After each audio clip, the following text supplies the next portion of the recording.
आणखी एक महत्त्वाची बातमी आहे। शरद पवार यांचे 5 खासदार फोडा, केंद्रात मंत्रीपद घ्या, असं वक्तव्य संजय राऊत यांनी केलेलं आहे।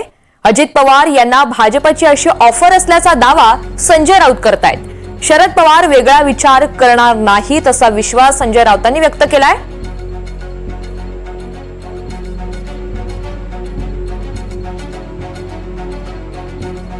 पवार गटाला मंत्रीपद केंद्रात यासाठी नाही, कारण मंत्रिपदाचा जो केंद्रात फॉर्म्युला ठरलेला, मला वाटतं 6 खासदारांमागे 1, तर माझी अशी माहिती आहे की प्रफुल्ल पटेल किंवा अजित पवार गटाला सांगितले तुम्ही पवार साहेबांचे 5 खासदार फोडून घेऊन या, तेव्हा तुमचा 6चा कोटा पूर्ण होईल आणि मग तुम्हाला मंत्रिपद देऊ। यासाठी पवार साहेबांच्या पक्षाचे पवार साहेबांनी कष्टाने निवडून आणलेले खासदार, वयाच्या 84व्या वर्षी जीवाचं रान करून त्यांनी खासदार निवडून आणले आणि हे लोक त्यांचा पक्ष खासदार फोडतायत।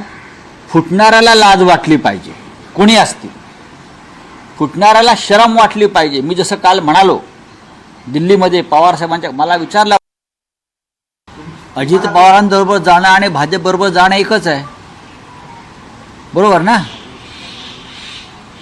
मी शरद पवार साहेबांना ओळखतो, जवळजवळ त्यांच्याबरोबर मी रोजच असतो।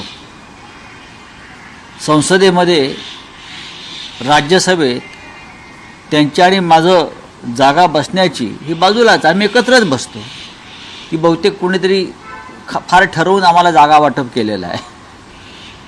मला असं वाटत नाही की माननीय शरद पवार साहेब त्यांनी जो विचार पुरोगामी महाराष्ट्राचा,